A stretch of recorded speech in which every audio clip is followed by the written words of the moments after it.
Bien-aimés frères et sœurs, bonjour et bon sabbat dans le Seigneur. Bonjour. Amen. Le peuple de Dieu est un peuple accueillant. Gloire à Dieu. Je bénis le nom de l'Éternel pour le privilège qu'il m'accorde d'être avec vous ce matin pour l'adorer en esprit et en vérité. Je remercie le département de l'éducation qui a fait choix de moi pour venir vous parler en ce premier sabbat de la semaine de l'éducation. Je remercie aussi le comité de l'Église qui a accepté ce choix.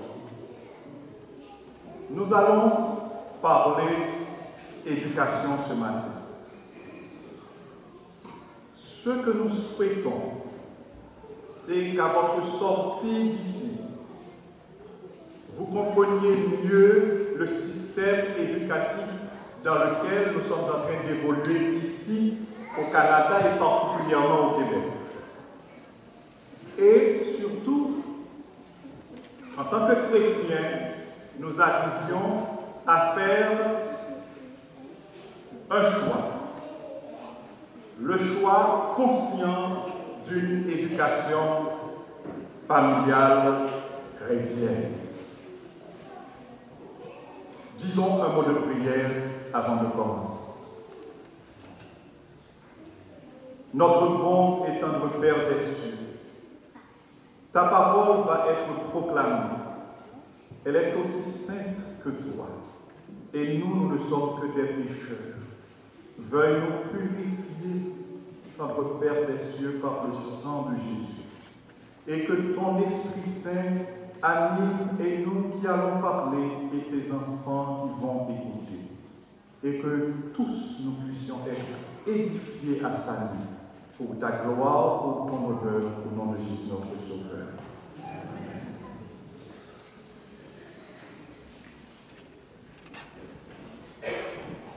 Éducation, c'est un mot dont on parle, que l'on utilise souvent. En fait, ce mot a une racine latine. Ce mot français éducation a une racine latine. Il vient, le mot éducation, du latin ex, qui est une préposition de, hors de, et du verbe ducere, si vous voulez dire ducere, mais les anciens qui faisaient un peu de latin, ils diraient ducere ou ducere, conduire.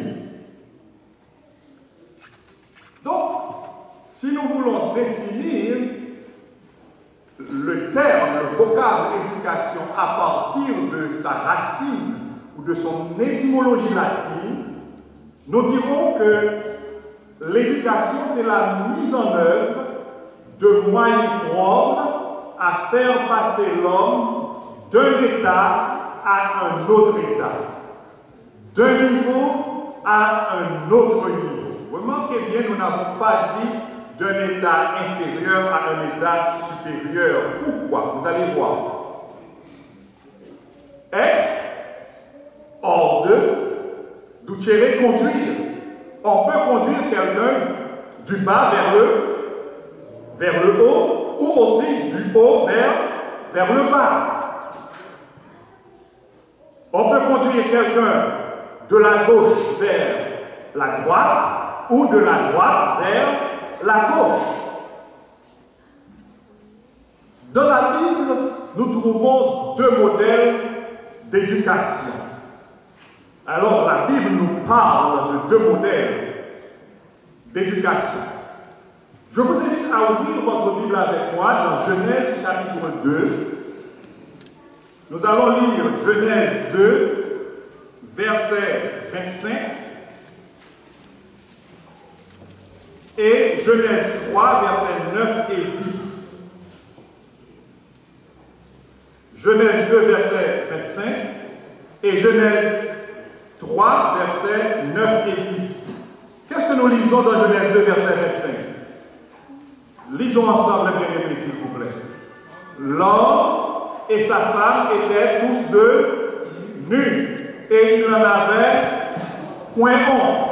État d'innocence, état de pureté.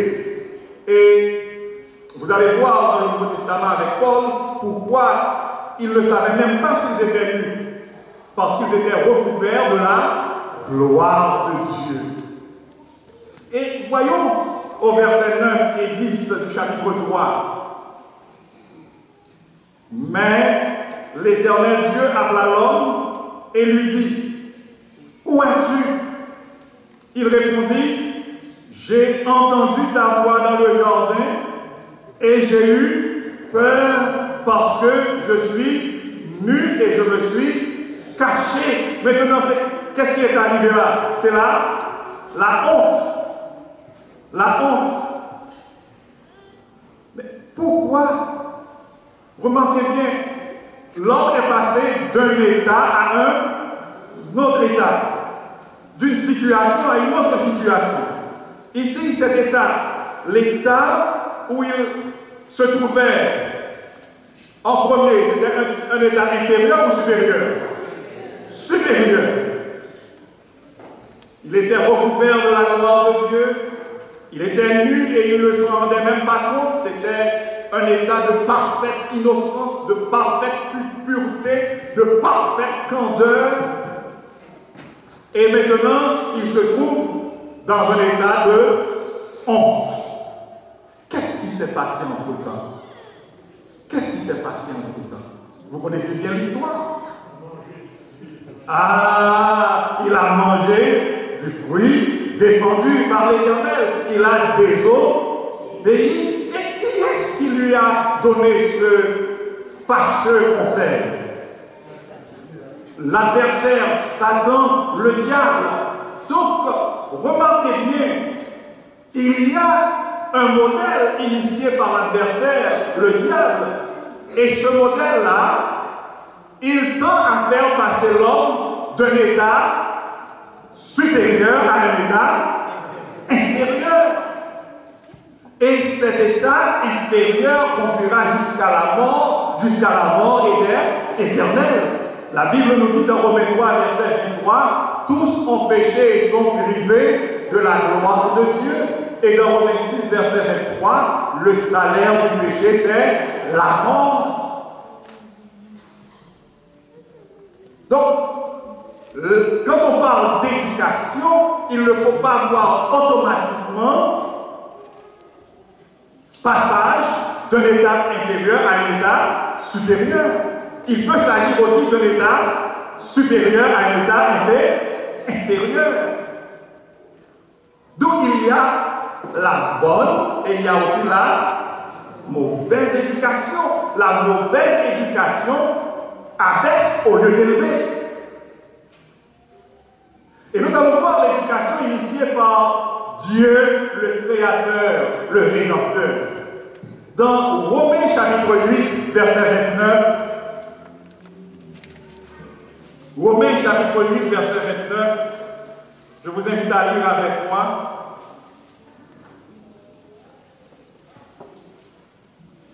Nous lisons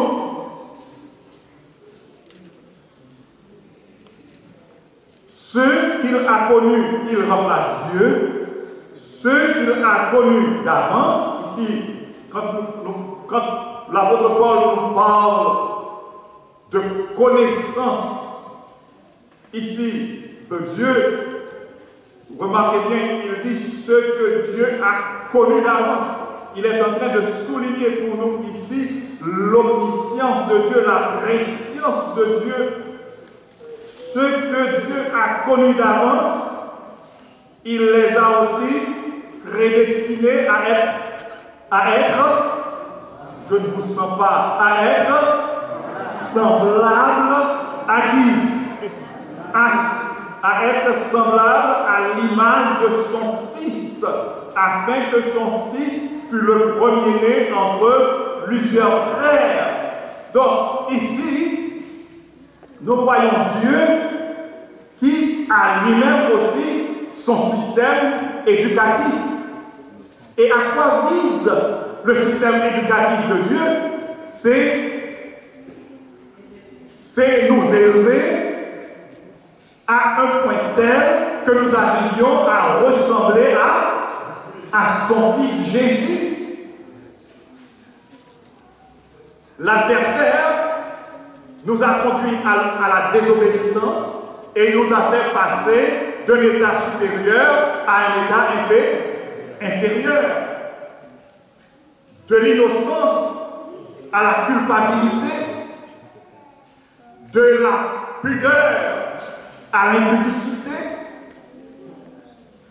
Vous voyez ça? Mais Dieu, lui, il veut nous relever à travers le merveilleux plan de la rédemption. Et le but de ce plan, c'est faire que chacun de nous devienne semblable à Jésus, que notre caractère arrive à ressembler au caractère de Jésus. Ça, c'est l'éducation qui élève. Qui élève. Les nations ont aussi leur système éducatif. Chaque nation, chaque peuple a son système éducatif. Nous vivons dans un pays, n'est-ce pas vrai? Comment s'appelle le pays dans lequel nous vivons? Pardon, ma question n'est pas correcte. Comment s'appelle le pays dans lequel nous vivons? Canada, ok.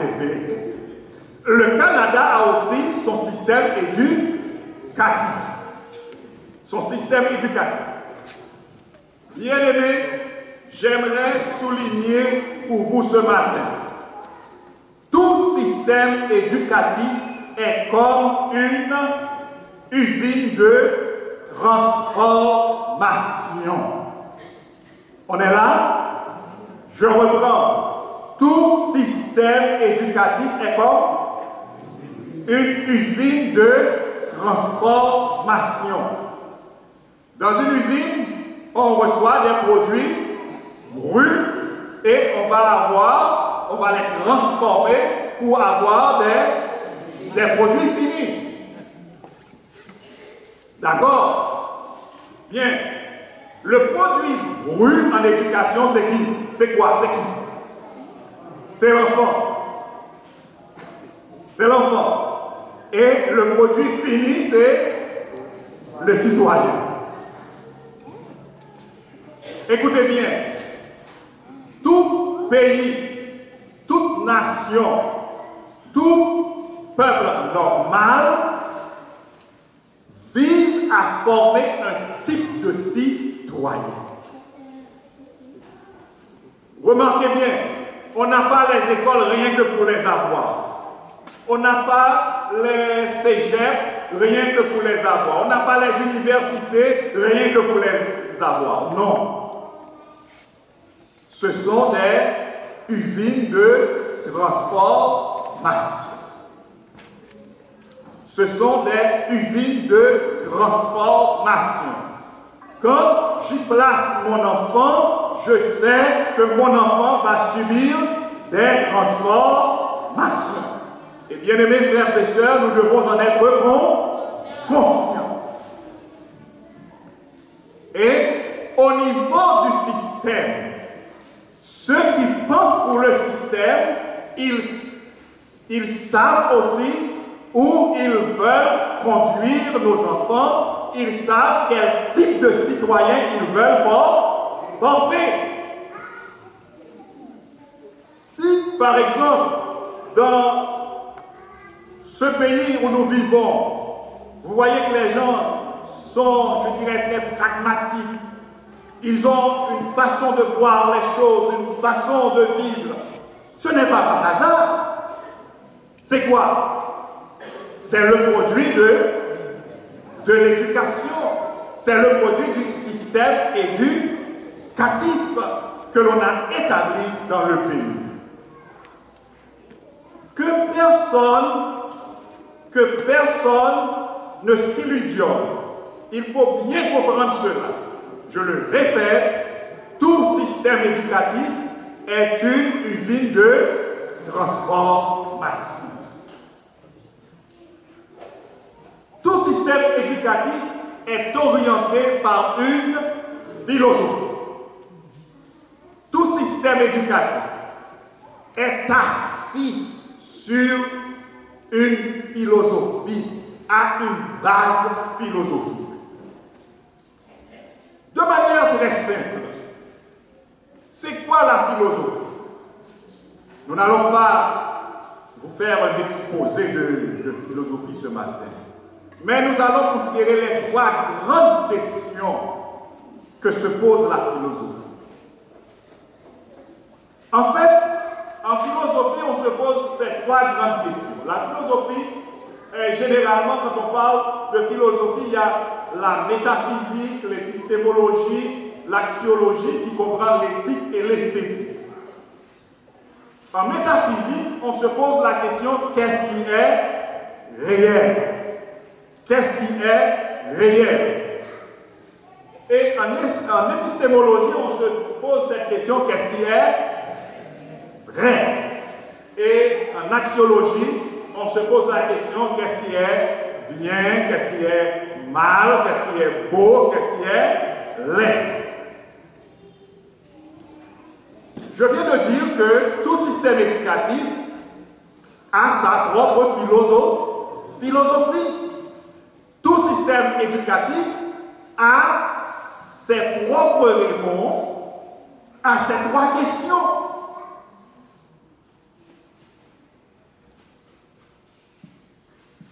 Par exemple, pour les sociétés sécularisées comme la nôtre, quand nous parlons de sociétés sécularisées, ce sont des sociétés qui ne se tournent pas vers Dieu, mais qui se tournent de préférence vers l'humain. La réponse qu'ils apportent à la première question encore, c'était qu'est-ce qui est réel? La réponse que les gens des sociétés sécularisées donnent à cette question, c'est seule la matière et l'énergie sont réelles. Vous êtes avec moi, frères et sœurs? Nos enfants, quand ils vont à l'école, voici ce qu'ils apprennent. Ils apprennent que seule la matière et l'énergie sont réelles. Même quand on leur donne des cours d'éthique et de religion, ce n'est pas la religion, ce n'est pas dans une approche comme nous le faisons nous-mêmes à l'Église qu'ils le font. D'ailleurs, pour ces gens, la religion n'est qu'un phénomène de société. C'est rien que ça. Et maintenant, d'après la philosophie qui sous-tend les sociétés sécularisées et aussi, alors je dirais mieux, y compris la société canadienne, seule la matière et l'énergie sont réelles. Et quand ils veulent répondre à la deuxième question encore c'était qu'est-ce qui est vrai? Vous avez ouvré votre mémoire. Qu'est-ce qui est vrai? Et alors, leur réponse est seules les conclusions scientifiques sont vraies. Et laissez-moi vous dire entre parenthèses, la science, le mot science, vient du latin le verbe scire qui signifie savoir. Dans 1 Corinthiens 13, l'Éternel nous dit que nous connaissons comment? En partie. L'homme connaît en partie. Le savoir de l'homme est un savoir limité. Tandis que David dit au psaume 147 de l'Éternel, ô Éternel, ton intelligence n'a point de limite. Donc, nous pouvons comprendre quand on dit que seules les conclusions scientifiques scientifiques sont vraies, là, on se met à risque. Et même là encore, dans le temps, il parlait de vérité absolue en science, de vérité, de vérité. Maintenant, il ne parle plus de vérité scientifique, il parle de tout simplement conclusion scientifique, parce qu'ils ont fini par se rendre compte que souvent, ceux qu'ils admettaient dans un temps comme vrai, ils sont obligés d'y renoncer par la suite. C'est pourquoi il parle maintenant de vérité relative.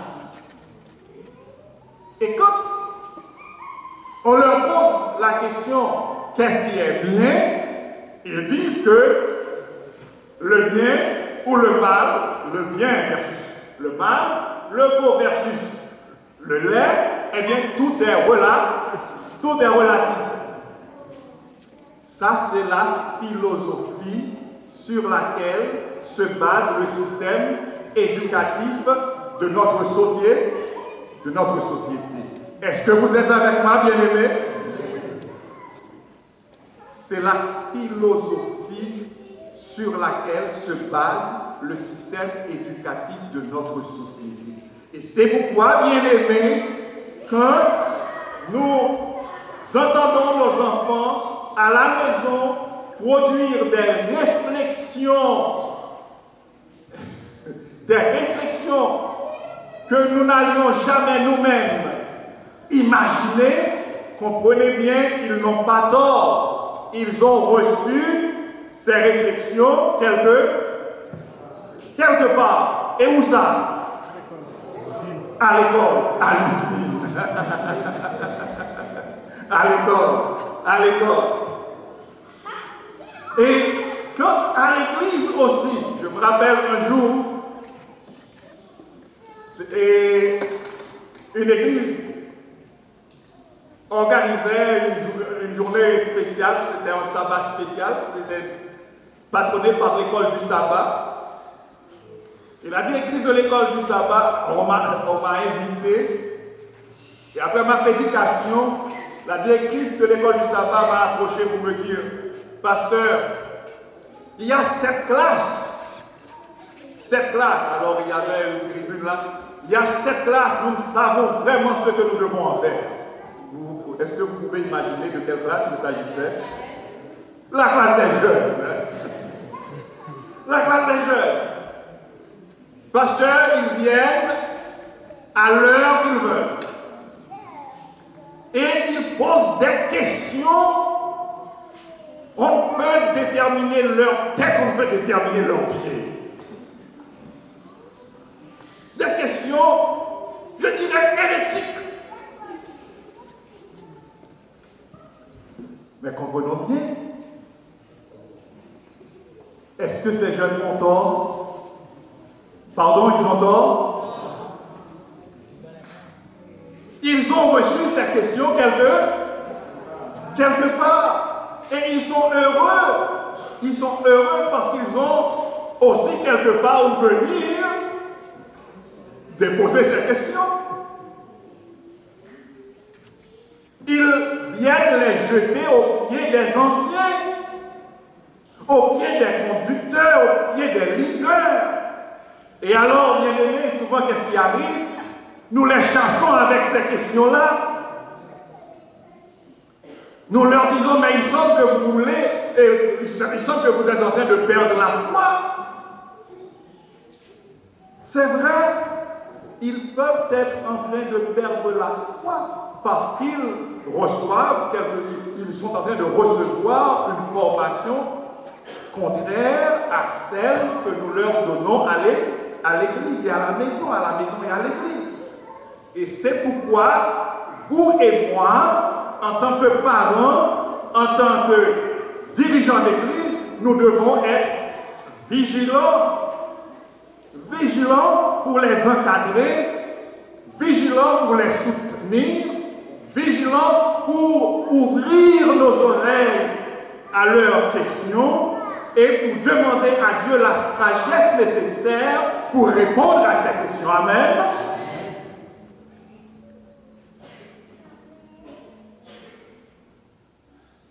Et quelle réponse la Bible nous propose-t-elle à ces trois questions philosophiques que nous venons de considérer? La première question encore, c'était qu'est-ce qui est réel? Qu'est-ce qui est réel? Et alors, réel vient de resréi latin encore, qui signifie chose. Alors vous allez me demander, mais comment parler de choses? C'est ce qui est palpable, ce qui est tangible. Vous allez me dire, mais comment? Écoutez bien. Genèse 1er, verset 1er nous dit quoi? Au commencement, Dieu créa. Au commencement, Dieu créa les cieux et la terre. Et au psaume 33, versets 6 et 9, nous lisons que tout a été créé par la parole de l'Éternel. Il dit et la chose arrive, il ordonne et la chose existe. Ce qui veut dire, Dieu est à l'origine de tout ce qui est, de tout ce qui existe. Et l'apôtre Paul, dans Hébreux 11, verset 3, nous dit que c'est par la foi que nous acceptons tout cela. Par la foi, nous acceptons que Dieu a tout créé et il a créé ces choses visibles par la parole qui n'est pas visible. De telle sorte que Dieu est la réalité absolue. Parce que c'est de lui que tout tire son origine. On comprend bien ça? Et tout cela par la foi. Par la foi. Et laissez-moi vous dire, quand on parle de foi, ce n'est pas juste quelque chose de naïf, mais comme le dit l'apôtre Paul dans Romains 1er, quand on considère les œuvres de l'Éternel,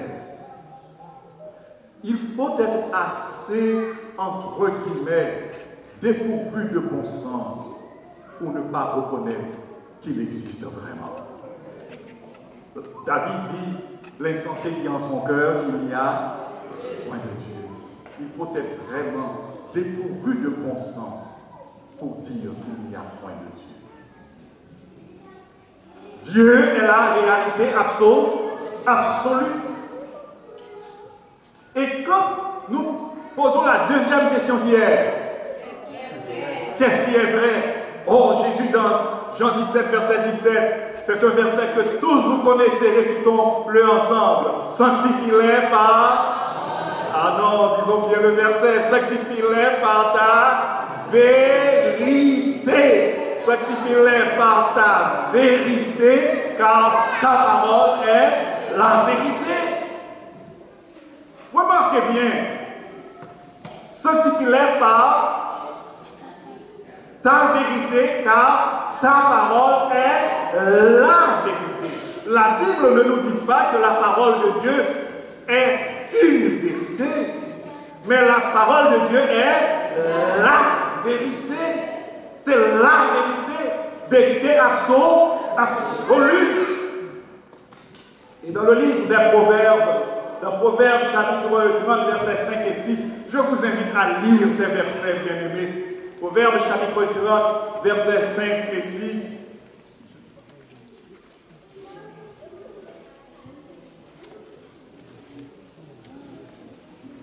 On y est? Proverbes chapitre 30, versets 5 et 6. Nous pouvons lire ensemble.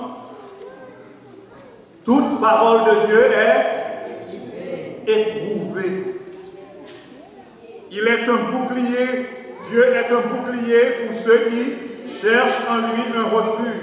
N'ajoute, alléluia, n'ajoute rien à ces paroles de peur qu'ils ne te reprennent et que tu ne sois trouvé menteur. Pourquoi? Parce que toutes ces paroles sont éprouvées.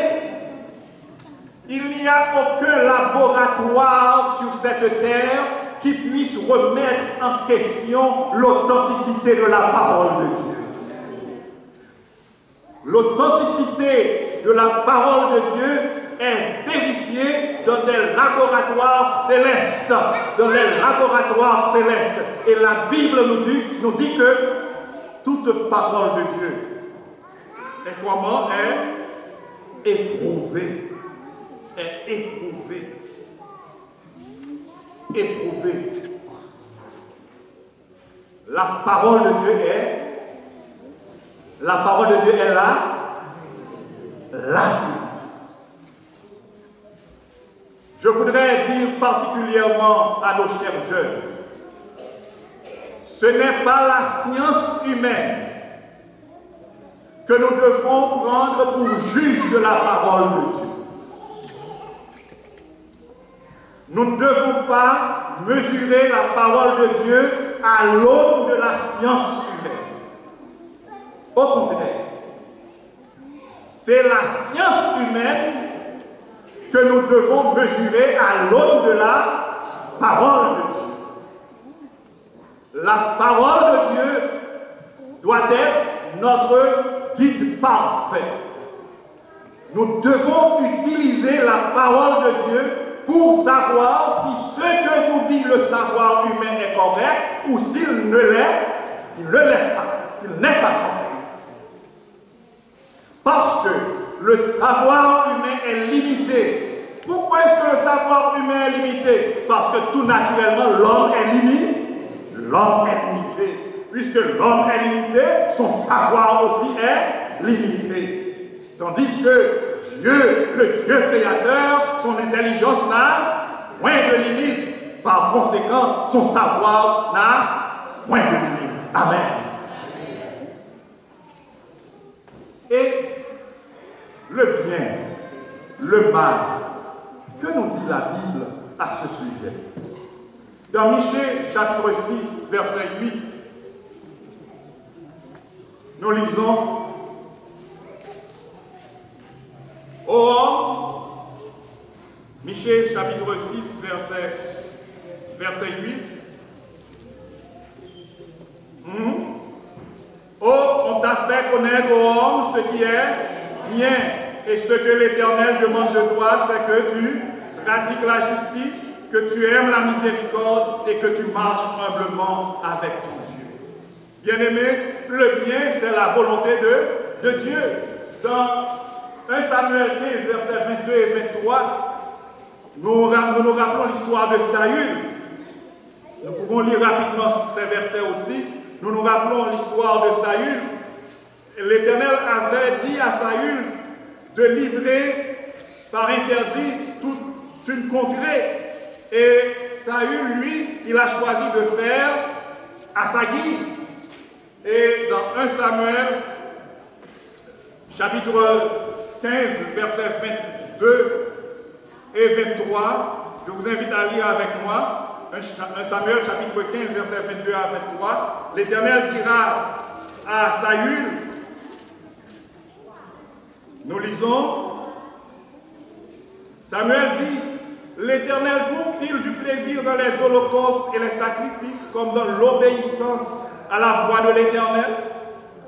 Voici, l'obéissance vaut mieux que les sacrifices, et l'observation de sa parole vaut mieux que la graisse des béliers, car la désobéissance est aussi coupable que la divination, et la résistance ne l'est pas moins que l'idolâtrie et les thérapies.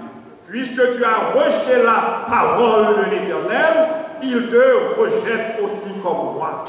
Bien-aimé, le bien et le mal, où est-ce que nous trouvons les critères qui peuvent nous aider à distinguer le bien du mal? Dans la parole de Dieu. Dans la parole de Dieu. Le bien n'est pas quelque chose de relatif. Ce n'est pas si moi je trouve ça bien, je le fais et c'est correct. Si toi tu ne le trouves pas bien, tu ne le fais pas, c'est correct. Le relativisme moral est purement diabolique. C'est ce que Satan a porté nos premiers parents à comprendre dans le jardin d'Éden. Oui, il a dit de ne pas manger du fruit de cet arbre. Mais vous pouvez en manger, et regardez bien, vous serez même, vous deviendrez même comme lui, comme Dieu, comme lui. Vous deviendrez des dieux comme lui. Mais la parole de Dieu est absolue. La parole de Dieu est absolue. Il n'y a pas de relativisme dans la parole de Dieu. Bien-aimés, il est important que vous et moi, nous prenions conscience de la réalité éducative et éducationnelle dans laquelle nous évoluons. Et nous devons aussi faire un choix. Faire un choix. Parce que l'éducation familiale chrétienne est une nécessité. Une nécessité. La Bible nous dit, instruis l'enfant selon la voie qu'il doit suivre, et quand il sera vieux, il ne s'en détournera pas.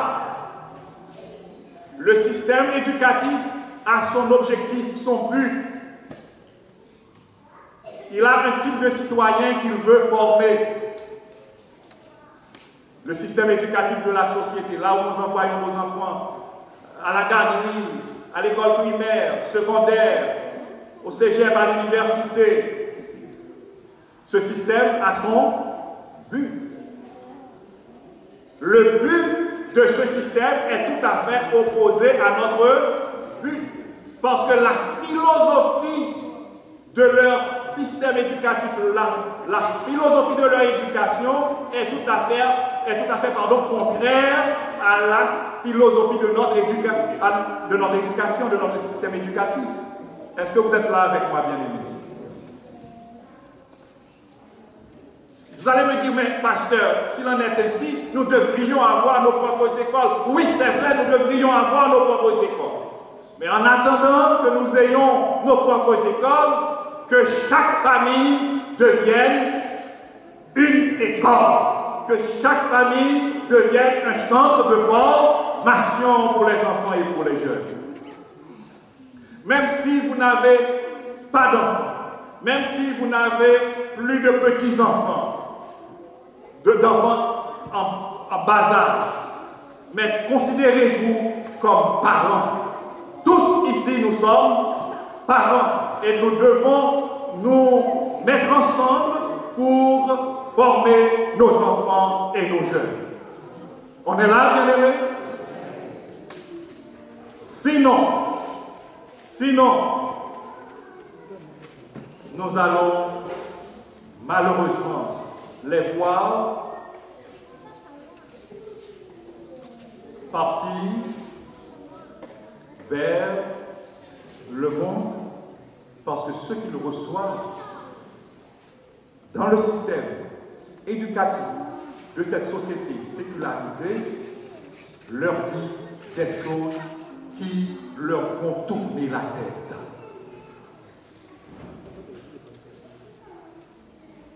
Parents, investissons du temps de qualité. Ouais, je dis investir. Investissons du temps de qualité dans nos enfants. Jésus a dit que certes il a un homme de Galilée, tout le monde se perd son âme.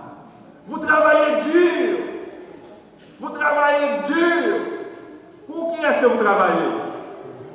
Pour qui est-ce? Après tout, vous travaillez pour les enfants. Vous travaillez pour les enfants. Mais si vous ne trouvez pas de temps pour passer avec eux, pour leur enseigner la parole de Dieu, eh bien, qu'est-ce qui va arriver? Vous aurez de grands citoyens, mais de grands citoyens pour le monde, pour ce monde-ci, et rien que pour ce monde-ci. Est-ce que vous êtes là, bien-aimés? Et quand Jésus reviendra, il ne pourra pas les prendre avec lui, parce que nous les aurons formés seulement pour ce monde.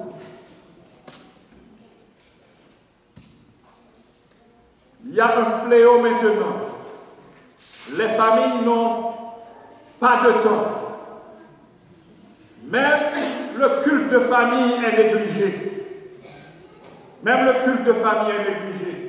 Bien-aimés, si nous lisons bien notre Bible, le peuple d'Israël avait des offrandes du matin, les offrandes du matin et les offrandes du soir. Que dans les familles aussi se dresse l'autel le matin et le soir. Père de famille, mère de famille, dressons l'autel le matin et le soir. Il y a des enfants qui ne savent même pas de quoi nous parlons ici, quand nous parlons de culte de famille, parce qu'ils ne voient jamais ça à la maison. Bien-aimés, frères et sœurs, réveillons-nous. S'il nous faut réduire le nombre d'heures de travail, réduisons-les et trouvons du temps pour les enfants, trouvons du temps pour le salut de nos enfants. Sœur White dit dans Témoignage pour l'Église, volume 3, page 104, je vous invite à lire avec moi si c'est possible. S'il y eut, vous ne pouvez pas lire, c'est trop petit. S'il n'y eut jamais un temps où chaque maison devait être une maison de prière, c'est bien maintenant.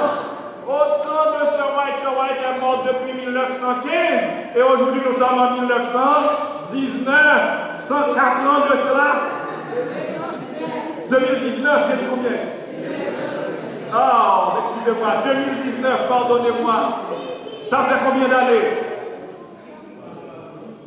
1915, 2019, ça fait combien? 104 ans. Et en son temps, elle a dit, s'il n'y eut jamais un temps où chaque maison devait être une maison de prière, c'est bien. Et que dire de notre temps? Cependant, s'il vous plaît, lisez avec nous. Cependant, à notre époque périlleuse, quelques-uns de ceux qui se disent chrétiens n'ont pas de culte de famille, hélas. Dieu n'est pas honoré dans leur maison et ils n'apprennent pas à leurs enfants à aimer Dieu et à le craindre. Hélas, qu'il y ait dans chaque famille une heure fixée pour le culte du matin et du soir. Qu'il y ait dans la famille des pasteurs, qu'il y ait dans la famille des anciens, qu'il y ait dans chaque famille une heure fixée pour le culte du matin et du soir. Enfants, jeunes, si les parents oublient le culte du matin et du soir, s'il vous plaît, rappelez-leur de faire le culte. C'est pour votre protection spirituelle.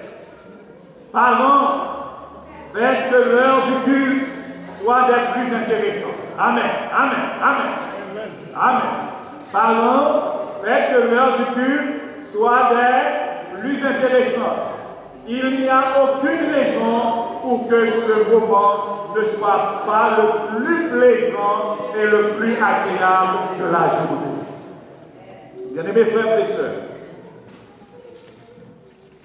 veuille l'Éternel nous aider à comprendre le système éducatif de notre société. Et qu'en tant que chrétiens, nous prenions toutes les décisions, toutes les mesures nécessaires pour protéger nos enfants, pour les élever dans la crainte et l'amour de Dieu, afin qu'au retour de Jésus, nous puissions dire, à l'instar de Josué, pas moi et ma maison nous servirons l'Éternel seulement, mais Seigneur, moi et ma maison, nous sommes prêts à prendre la volée avec toi. Amen. Veuille Dieu nous bénir.